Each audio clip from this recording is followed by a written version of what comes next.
Livro As 5 Linguagens do Amor dos Adolescentes, capítulo 6, parte 2. Ao usar essa estratégia, os pais não estão apenas falando a linguagem do amor, atos de serviço. Eles estão ensinando ao adolescente o que é necessário saber quando quiser servir aos outros. Essa orientação irá requerer tanto ensino quanto treinamento. Ensino é a palavra grega que enfatiza a instrução pelo uso de palavras. Treinamento é a palavra grega que descreve o aprendizado por meio da prática. Na perspectiva grega da educação, essas eram as duas rodas que conduziam a criação dos filhos. Aqueles que utilizarem esse método irão ensinar verbalmente como se faz algo em particular. Também irão demonstrar como aquilo deve ser feito, dando ao adolescente a oportunidade de fazer sozinho. Por exemplo, o pai que quer ensinar o filho a lavar o carro da família e, no futuro, o próprio carro, começa dando as instruções verbais. Lembre-se de sempre molhar o carro primeiro para remover a sujeira, pois assim ele não será arranhado quando você ensaboar. Depois disso, comece esfregando a parte de cima e vá descendo. Depois esfregue os lados, lavando apenas uma parte de cada vez e enxaguando rapidamente para que o sabão não seque e manche a pintura. Em seguida, demonstrará o que acabou de dizer, permitindo que o adolescente o ajude. Talvez tenham de lavar o carro juntos durante alguns finais de semana. Só então o pai permitirá que o filho lave sozinho. A partir desse dia, poderão lavar o carro juntos ou o pai lavará sozinho num dia e o filho no outro, dependendo da vontade. Quando ele estiver lavando o carro sozinho, o pai deve expressar apreciação e encorajamento. O adolescente aprendeu não só a lavar o carro, como também a amar o pai, desenvolvendo o senso de identidade e independência do adolescente. Na sociedade agitada de hoje, alguns pais têm falhado em ensinar aos filhos as coisas principais da vida. Como consequência, muitos adolescentes terão de casar para descobrir que nem eles, nem o cônjuge sabem limpar o quarto, aspirar o pó do tapete, preparar a comida ou lavar a roupa. Eles não sabem como fazer as coisas básicas para servir uns aos outros. Os pais não conseguiram ensiná-los a falar a linguagem do amor, atos de serviço. É óbvio que modificar os padrões, antes faziam as coisas para a criança, agora ensinam o adolescente a fazê-las sozinho, irá exigir muito mais tempo e energia por parte dos pais. Entretanto, algumas coisas são muito importantes para o bem-estar emocional e social do adolescente. Se ele aprender os atos de serviço, irá sentir-se bem consigo mesmo. Portanto, a identidade própria será melhorada. Quando servir a pessoas de fora da família, terá um retorno positivo. Todo mundo gosta de quem serve aos outros. Portanto, a identidade própria do adolescente será mais bem desenvolvida. Além disso, depois que aprender a fazer as coisas, estará pronto para levar a vida sozinho, desenvolvendo assim um senso de independência maior. Agindo dessa forma, os pais farão uma contribuição valiosa para o desenvolvimento da maturidade do filho.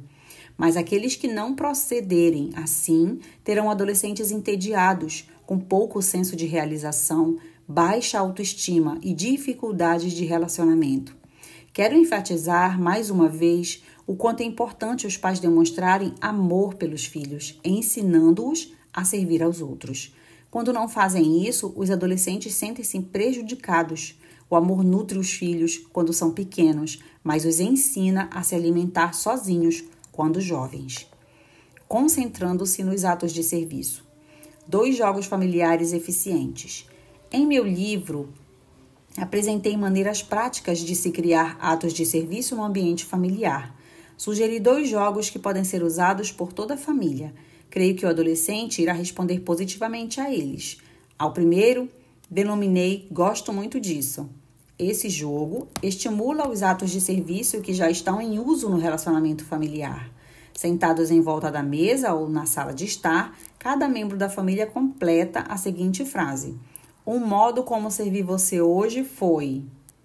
A frase pode ser completada com declarações: preparando a comida, por exemplo, lavando os pratos, passando o aspirador no tapete, levando lixo para fora, cortando grama, recolhendo as cartas, etc. Quando cada membro da família completa a frase, aquele que foi servido dirá: "Eu gosto muito disso." Esse jogo é uma maneira positiva de lembrar aos membros da família quais os atos de serviço que já são praticados entre eles. Também é um modo de incentivar os atos de serviço, expressando-se a apreciação por eles. O segundo jogo chama-se "Sabe do que eu gostaria?" Nesse jogo, cada membro da família faz um pedido. "Você sabe do que eu gostaria?" Então pede algo. Por exemplo, a mãe diz: "Gostaria que você preparasse algumas panquecas no sábado de manhã." Julie, que ouviu esse pedido, responde: "Tentarei me lembrar." Note bem, a pessoa a quem se pede para que realize um ato de serviço não promete que o fará, mas que tentará se lembrar dele. Aquele que ouviu o pedido tem uma opção: fazer ou não fazer. Lembre-se, todos os serviços verdadeiros devem ser espontâneos. Tentativas de coação ou manipulação não demonstram amor. Esses dois jogos podem ser usados com adolescentes e crianças mais novas. Se forem jogados com espírito de diversão familiar, sem julgamentos e ordens, poderão ajudar a desenvolver atos de serviço na família. Enchendo o tanque de amor de Scott. A primeira linguagem de amor de alguns adolescentes são atos de serviço. Quando os pais demonstram amor por meio de atos, o tanque de amor do adolescente se enche rapidamente. Foi assim com Scott. Quando fez 16 anos, os pais lhe compraram um carro, o que é permitido nos Estados Unidos. No entanto, segundo eles, entre aspas, foi a pior coisa que poderíamos ter feito. 6 meses depois, Scott estava em meu escritório, pois, se não viesse, lhe seria tirado o carro. Um perfeito exemplo de manipulação, mas talvez a única maneira de Scott vir falar comigo. Os pais de Scott tinham me visitado na semana anterior e compartilhado comigo as suas preocupações. Desde que ganhou o carro, o filho mostrou-se totalmente irresponsável. Recebeu 2 multas por excesso de velocidade e se envolveu em um pequeno acidente. Os pais achavam que a atitude de Scott era muito desrespeitosa para com eles. "Agora que tem um carro, não quer mais ficar em casa", disse o pai. "Ele trabalha em uma lanchonete durante 2 horas só para pagar a gasolina. Depois passa o resto da tarde e da noite com os amigos. Come no restaurante e assim pensa que não precisa vir jantar em casa. Já ameaçamos lhe tirar o carro, mas não sabemos se devemos fazer isso. Na verdade, não sabemos o que fazer, por isso viemos pedir orientação." Os pais de Scott são pessoas altamente motivadas, têm bons empregos e o garoto é filho único. Em minha conversa com Scott, durante várias semanas, descobri que tinha pouco respeito pelos pais. Ele me disse: "Meus pais estão muito preocupados com a carreira deles e não se importam comigo." Descobri que o casal não voltava para casa antes das 18 ou 18h30. Antes que Scott tivesse o carro e o emprego de meio período, ele normalmente chegava da escola perto de 15h30, fazia lição de casa, falava com os amigos ao telefone. Quando os pais chegavam, eles jantavam juntos. Foi Scott quem traçou o quadro, entre aspas, na maioria das vezes, pegavam comida em um restaurante a caminho de casa. Minha mãe não gosta de cozinhar e papai não sabe nada de cozinha. Depois do jantar, conferiam se eu tinha terminado a lição de casa. Meu pai voltava a mexer nas coisas do trabalho e a assistir televisão. Minha mãe lia alguns papéis e dava alguns telefonemas. Normalmente, eu ia para o meu quarto e ficava surfando na internet, falando com amigos ao telefone, mas terminava achando tudo muito chato. Não tinha nada para fazer. Continuando a conversa com Scott, descobri que em muitas ocasiões ele havia pedido aos pais que o ajudassem nas tarefas da escola, mas na sua opinião, eles nunca tinham tempo. E acrescentou: "Quando tinha 13 anos, pedi ao meu pai que me ensinasse a esquiar na água, mas ele disse que era muito perigoso e que eu era jovem demais. Quando quis aprender a tocar guitarra, ele me disse que eu não tinha queda para música e que seria uma perda de dinheiro. Também pedi à minha mãe que me ensinasse a cozinhar, e ela disse sim, mas nunca fez." Parecia óbvio para mim que Scott se sentia desprezado pelos pais. Eles lhe haviam dado comida, casa e roupas, mas não supriam a necessidade íntima de atenção e amor emocional. Pelo que pude constatar, a primeira linguagem de amor dele era atos de serviço, mas os pais nunca tinham aprendido a falar esse dialeto. Haviam suprido as necessidades físicas básicas do filho, mas nunca foram sensíveis aos interesses dele e se esforçaram muito pouco para acompanhar esses mesmos interesses. Como resultado, Scott sentia-se rejeitado e achava que não era amado. O comportamento dele era reflexo dessas emoções. Gostaria de dizer que as coisas mudaram de imediato entre Scott e os pais, mas antes que isso acontecesse, elas pioraram muito. Compartilhei com os pais de Scott as minhas opiniões e acho que eles entenderam e fizeram um esforço sincero para tentar se aproximar do filho, mas ele, no início, não deu a resposta desejada. Quase todos os esforços eram rejeitados. A atitude de Scott parecia indicar que o que eles estavam fazendo viera tarde demais. Passou-se um ano inteiro antes que mudanças significativas acontecessem. Visitei Scott no hospital depois de um acidente de carro no qual quebrou uma costela e uma perna e machucou o tornozelo. Era o início do seu último ano do ensino médio. Durante o tempo da recuperação, finalmente se reaproximou emocionalmente dos pais. Eles pediram perdão por terem falhado em suprir as necessidades dele nos anos anteriores e Scott admitiu que os havia deixado de fora da sua vida porque se sentia rejeitado.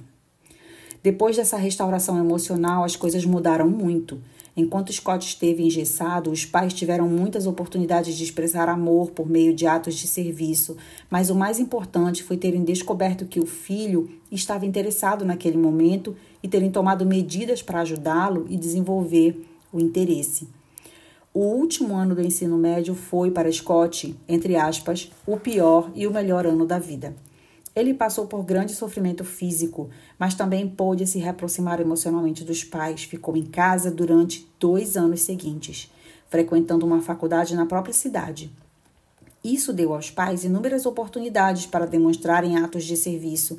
Eles se envolveram bastante na tentativa de ajudar o filho nos projetos da faculdade. Ele e o pai passaram muitos fins de semana juntos no lago. Scott não estava mais interessado em esquiar na água, mas aprendeu a dirigir o barco do pai e se tornou um craque no jet ski. Após o ingresso na faculdade, seus interesses mudaram e os pais, sabendo disso, aproveitaram cada oportunidade de lhe servir e incentivá-lo a explorar esses interesses. Scott agora tem 27 anos, é casado e fala a linguagem atos de serviço com o filho. Os pais de Scott, como muitos pais, eram sinceros. Amavam muito o filho, mas falharam em descobrir qual era e como se falava a primeira linguagem do amor dele. Quando finalmente entenderam isso, tentaram usá-la, mas Scott não respondeu de imediato. Isso é normal quando o adolescente se sentiu sozinho e rejeitado por um longo período de tempo. Entretanto, os pais não devem desistir. Se forem insistentes em falar a primeira linguagem do amor do adolescente, esse amor eventualmente irá superar a dor emocional do filho e eles poderão reatar os laços emocionais. O que dizem os adolescentes? Reatar esses laços será o início da mudança do relacionamento, principalmente quando isso é seguido de esforços consistentes para falar a primeira linguagem do amor do adolescente. Os comentários a seguir revelam que para esses adolescentes, atos de serviço são a primeira linguagem do amor deles. Gray, 13 anos, vive com a mãe e a irmã mais nova. O pai saiu de casa quando tinha 7 anos. Sei que minha mãe me ama porque lava as minhas roupas, prepara o jantar todas as noites e me ajuda na lição de casa mesmo que eu não peça. Ela trabalha duro como enfermeira para termos comida e roupa. Acho que meu pai me ama, mas ele não faz muito para nos ajudar. Crystal, 14 anos, a mais velha de 4 filhos. Sei que meus pais me amam por fazerem muitas coisas para mim. Minha mãe me leva aos ensaios das líderes de torcida e a todos os jogos. Papai me ajuda nas lições de casa, principalmente com matemática, que eu odeio. Todd, 17 anos, trabalhou cortando grama no verão passado e recentemente comprou o primeiro carro. Tenho o melhor pai do mundo. Ele me ensinou a cortar grama e como iniciar o meu próprio negócio e ganhar dinheiro. Na semana passada me mostrou como mudar as velas do carro. Christine, 13 anos. Sei que a minha mãe me ama porque sempre tem tempo para me ensinar muitas coisas. Na semana passada aprendi com ela o ponto cruz. Irei fazer os meus próprios presentes de Natal esse ano.